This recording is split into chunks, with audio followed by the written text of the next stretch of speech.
দেখো বন্ধুরা, ডব্লিউবিসিএস পরীক্ষায় আসা একটি গুরুত্বপূর্ণ প্রশ্ন বলছে এটি নৌকা ও স্রোতের অঙ্ক। একটি নৌকা স্রোতের অনুকূলে 35 কিমি পার ঘন্টা এবং স্রোতের প্রতিকূলে 17 কিমি পার ঘন্টা বেগে চলতে পারে। তাহলে স্রোতের গতিবেগ বের করুন। 4টে অপশান দেওয়া তোমরা দেখতে পাচ্ছ। তো এই প্রশ্নটা কীভাবে আমরা খুব কম সময়ের মধ্যে এবং খুব সহজে করতে পারবো সেটা আমরা এখন দেখব। তো দেখো এখানে স্রোতের অনুকূলে মানে নৌকার বেগ প্লাস হচ্ছে স্রোতের বেগ। এটার যে নৌকার যে স্রোতের অনুকূলের গতিবেগটা কত না 35 কিমি পার ঘন্টা, মানে নৌকা প্লাস স্রোত মিলে হচ্ছে 35। আবার বলেছে স্রোতের প্রতিকূলে 17 কিমি পার ঘন্টা, তার মানে স্রোতের প্রতিকূলে হয় সবসময় নৌকা বিয়োগ স্রোত, এইটা হচ্ছে কত না 17। তো আমাদের এখান থেকে জিজ্ঞাসা করেছে যে স্রোতের গতিবেগ কত, মানে আমাদের এসটা মানে স্টিম মানে এসটা জিজ্ঞাসা করেছে। তাহলে আমরা এসটা পাওয়ার জন্য আমরা কী করবো না দুটোকে আমরা বিয়োগ করে দেবো। বিয়োগ করে দিলে কী হচ্ছে সাইন চেঞ্জ হয়ে যাচ্ছে, এর পাশে প্লাস ছিল মানে এটা মাইনাস হয়ে যাবে, এটা ছিল মাইনাস তো এটা হয়ে যাবে প্লাস, এবং এইটা হয়ে যাবে আমাদের কত না এইটা হয়ে যাবে মাইনাস হয়ে যাবে।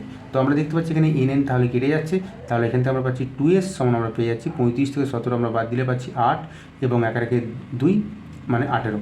তাহলে এস মানে স্রোতের বেগ আমরা পেয়ে যাচ্ছি কত না 18/2 সমান হচ্ছে 9 কিমি পার ঘন্টা।